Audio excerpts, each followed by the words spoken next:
We are black and beautiful people, and together we will win. Next, we are going to bring up our poet extraordinaire, right? That's Brother PreDestine back there, right, brother? That's you, right? Is that you? Let's have it for our brother PreDestine. You know, I guess we got to keep repeating these same things about how we got to learn our own history. Because if you wait for your enemy to tell your history, you'll basically believe that, like they're doing in the books now, they're showing in the books, that we were slaves and then this is how we started. The true reality is we was more greater than that. You hear people say that, but honestly, you got to get your children, I'm telling you to get into some sort of education, some African American studies class. I'm going to lay bloom. I'm actually in college now, and I got African American studies class. But you will be amazed of the information that they held back from us. You know, it's anybody seen that DVD Hidden Colors? Remarkable.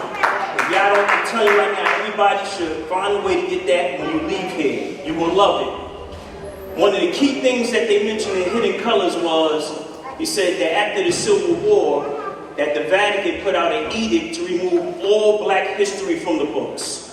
We'll say that to y'all again. They put out an edict, meaning the law, let's remove all black history from the books. There was a reason for that, because we was doing some tremendous things. It's funny, anybody know about Hannibal Barker of Carney? Huh? I was watching the History Channel and they had him as being white. I was like, what? But the crazy thing about it, as they showing him being white, they show all the remarkable things that he done, you know? And that was a strange thing to me. But I'm gonna mention somebody recently that passed, not a couple of years ago. Michael Jackson, right? Everybody know who Michael Jackson is, right? I had a spoken word thing or a public speaking class where I did a speech on Michael Jackson. So I had to do a little research on Michael Jackson.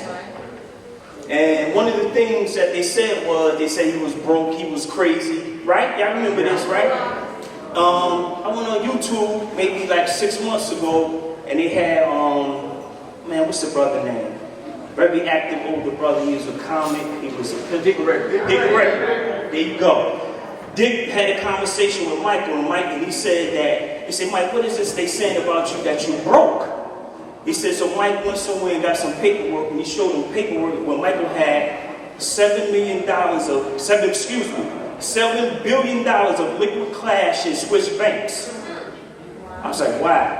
So then I see this other thing where Mike was speaking in somewhere in London, and he said, you know, basically, to make a long story short, he said, I'm gonna leaving Sony owning 51% of Sony. That's right. Right? I said, wow, this is crazy. I ain't never heard this before. So I did my research, come to find out, in the early 80s, Mike bought this northern catalog of Europe, which owned the Beatles. He bought it for $47.5 billion. Then in like maybe 82, 83, he bought CBS catalog records, right? So this Japanese company approached him in the early 80s and said, yo man, we want to get into the music business. We'll give you 50% of our company and we'll give you $90 million. Okay? And that was Sony. Mike did this. The reason why I'm mentioning this is because all the current artists, to make a long story short, believe this or not, from Lady Gaga, Beyonce, Justin Timberlake, Michael owned all 50% of all the catalog. He used to get an annual check of $800 million a year. Annual, just from all these other people and all these other artists. I say this to you for a reason, because you can't wait for your enemy to tell you about yourself. I'm telling you. For instance, like Jack Johnson. People know about his boxing, but you know this dude was so intelligent, he had patents on, because he was into like cars, racing cars. Yeah. So he made this instrument that we use every day called a wrench. And he put a patent on it. It's still in it, and the patent still is on his name. Beautiful thing about us, man. Don't wait for these enemies to tell you about yourself. Obviously, you want to take the station of eminence. But the caliber you release from the chamber get the response of a rubber band and a paper clip. Plus your emanation is stewed with degenerates I have on my embalming list. I'm going to preserve them so my progeny not classified in the monstrous psychology, laced with the etymology. So there's a resurgence of black MCs on their phone. Oh man, excuse me. If there's a resurgence of black MCs, and they perform unions that embodies a lyricist critical philosophy. Excuse me. Some of your flows are mad and insidious like Etna ensuring slave ships. Forget the apologies. Let's talk reparations and get the math together for the Satanists who endowed the Ivy list. You know the type of cat that got the swag of a philanthropist. But in his free time though, he probably like to swim in a pool of human blood and got a deep facetious attitude for the indigent. When the Prince of Wales said if he could be reincarnated, he'd come back as a plague and kill 80% of the people. What man of creation has this type of hate and literally the embodiment of evil? Imagine a mind so convoluted they'll feed you pig entrails, rape everything on the plantation, then convince you that you're ugly. So sadistic, kill a bystander during a car game, quote the Bible, write laws in Congress. George Tillman and the life is a true incarnation of ugly. Benjamin Franklin said that the good Quakers of Pennsylvania would be shocked, and I quote, he said, when the white savages from Ireland and Scotland migrated on the scene, there was a bloodthirsty, whiskey-drinking clannish bunch. It was written that their lawlessness took part in creating a barbaric scene.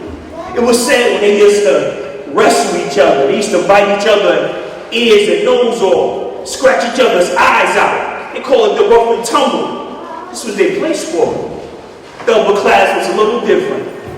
If you disagree with him, he'll call you a damn liar, then blow your brains out. You know the type that was above the law, a traveling man, a mason. Almost no doubt. Okay. The Pope told these savages that the Africans didn't have no souls. So you better believe that the tortures that was released from these demons was so horrific, it probably couldn't be told from another African soul. The cannibalism, barbarism, mutilations, brutalations of epic proportions. It's like when Stalin started to death 20 million Ukrainians. All logic, all them demons, they do proportions. America, the so-called beautiful. For 4 centuries, you conducted one of the worst human holocausts this planet has ever seen. But the truth is so suppressed, like the planet is saying that the African American don't like education in the land of dreams. My forefathers came through Sullivan's Alley, not Ellis Alley. So add 4 centuries of nightmares to those dreams. But it seemed that your wealth got you casting spells like a Kabbalist, like a thing in omnipotence. Listen, I dare you. Get your litigation team and try to get off the angel of death list. You know the type of mind that become very pugnacious when it comes to who wrote the hieroglyph. Sheikh Auntie Diop proved that it was an African hand. Now they want to throw aliens on the list. I heard back then that Reagan was goofing and laughing about future attack of alien ships. How far would they go to get you all to jump on this one world government ship? Listen, I want to be like the one who threw the rock at the Philistine, not like the one who worshipped Mithra and used the guillotine. Get back to myself, cut granite like I was using a laser beam, carry 50 tons down and now, you know, doing those Imhotep type of things. The sheikhs in my circle stay didactic and philosophic, so you might want to group together to kind of my synopsis. I'm going to show you the hieroglyphs so you can spit the truth like Herodotus, change the capital like Akhenaten, and take the mythology off the obelisk. It was said that the first 3 pharaohs believed in one creator and then deified Cush. After the 4th and 5th dynasty, Cush becomes Amun-Ra, when your people should take a look. The Ethiopians mummified before the Egyptians and gave a transparent look. It was said that the Ethiopian sarcophagus was made of a transparent glass. Because of the interaction between the Ethiopian and the Egyptian, obviously your racist theories are transparent trash. Mental note, if the anthropologists have no morals, history saying it will help a racist crook. Show me a country that was colonized, and I'll show you the burning, the disappearing, and the changing of books. Obviously.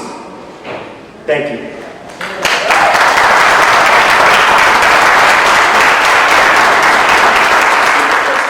Architect in the room. Is it that same pen that got the spark and having romantic intercourse with his wife? Then show you the true color of the Persian, but make sure he's sinister and evil. So when it hits your subconscious, you say to yourself, I never want nothing dark in my life. Ring the bell. Somebody got you in a maze. So when I tell you that a Muslim African designed and built over 10,000 palaces in just one European city, does Ivan Pavlov conditioning theory kick in and you say, no way, we was only slaves? Is this the thinking that they want the world to take to the grave? Billions of dollars spent on movies, books, and plays. Here's the question. Why Illuminati must have you to think that the African and the African American was only slaves? Thank you.